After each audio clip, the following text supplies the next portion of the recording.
A ver, pensemos en esto.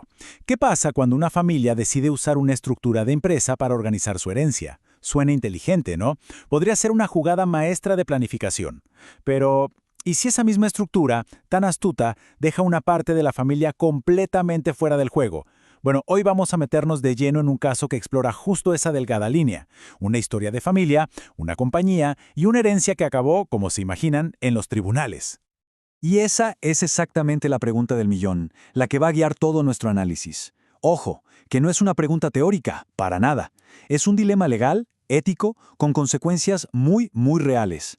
Juntos vamos a desentrañar el misterio de cómo una serie de movidas corporativas, que en papel parecían perfectamente legales, terminaron siendo declaradas un fraude por la Superintendencia de Sociedades.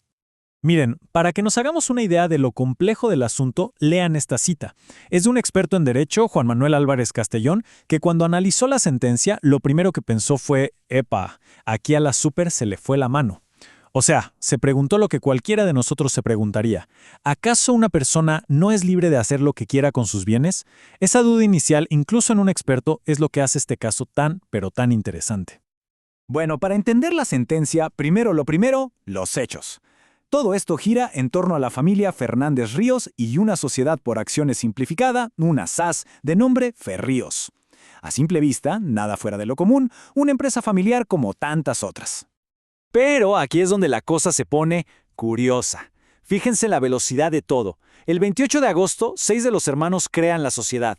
Al día siguiente, aumentan el capital. Un día después, la madre aporta un montón de propiedades de altísimo valor a cambio de acciones. Y para rematar, el 2 de septiembre, apenas un par de días después, ella le cede todas, absolutamente todas sus acciones a esos mismos 6 hijos. Todo en menos de una semana. Una verdadera operación relámpago.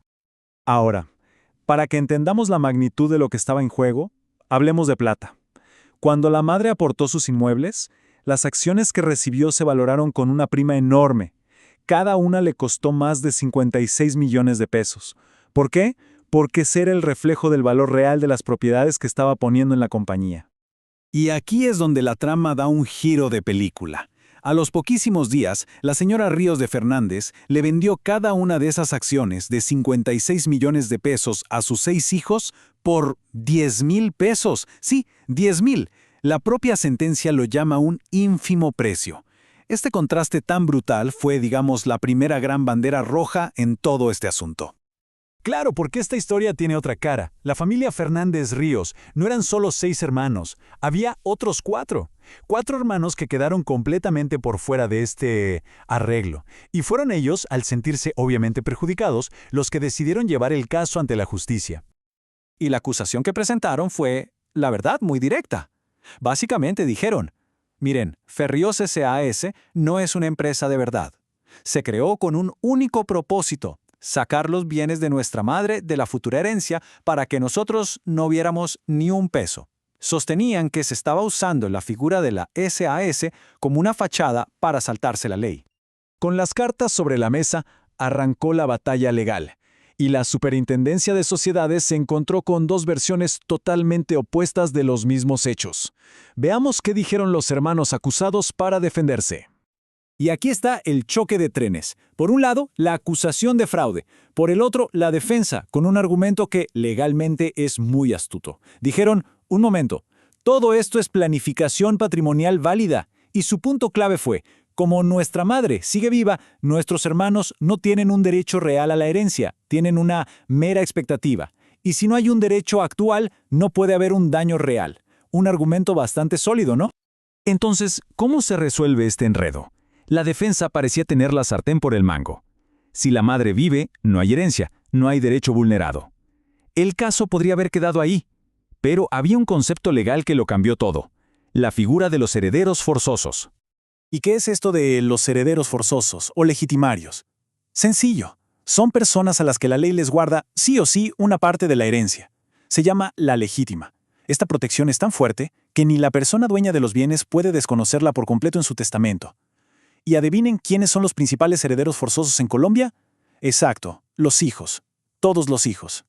Y aquí está el punto clave, la magia del asunto. La existencia de herederos forzosos activa una protección especial de la ley. Es la respuesta perfecta al argumento de la mera expectativa. La ley dice, momento, el derecho futuro de estos herederos es tan importante que voy a protegerlo desde ya, para que nadie intente anularlo por adelantado. Y esto nos lleva de vuelta a la conclusión del abogado Álvarez Castellón. Al final de su análisis, él mismo lo vio claro. La clave de todo no era la libertad de la madre para disponer de sus bienes, sino la protección de esos herederos. Como en este caso había hijos, o sea, legitimarios afectados por la operación, bingo. La superintendencia pudo calificar todo el esquema como un fraude a la ley. Sin herederos forzosos afectados, la historia probablemente habría sido muy distinta. Con este principio tan importante ya establecido, el camino hacia el veredicto estaba prácticamente trazado. Así que veamos cuál fue la decisión final y, sobre todo, la gran lección que nos deja. El veredicto fue la desestimación de la personalidad jurídica. Suena muy técnico, pero en el fondo es simple. El tribunal básicamente dijo, esta empresa, Ferrios SAS, no es una entidad real, es un disfraz, es un escudo que se usó para cometer un fraude, y al levantar ese velo corporativo, como se le dice, el tribunal vio la intención real detrás de todo y lo anuló. Y la lección es importantísima, no solo para las familias, sino para el mundo de los negocios. La sentencia deja claro que las normas que protegen a los herederos forzosos son de orden público. ¿Qué significa eso? Que son obligatorias, que no se pueden negociar ni renunciar a ellas. No se puede usar la flexibilidad de una SAS ni de ninguna empresa para pasárselas por alto. El ingenio corporativo tiene un límite, y ese límite es la ley. Así que volvemos a la pregunta con la que empezamos. Pero ahora tenemos una respuesta mucho más clara. La planificación termina y el fraude empieza justo cuando el objetivo principal de una estructura no es administrar un patrimonio, sino anular los derechos que la ley le protege a los herederos forzosos. Este caso nos deja una reflexión final. Las herramientas legales son poderosas, sí, pero su legitimidad siempre va a depender de la intención con la que se usen.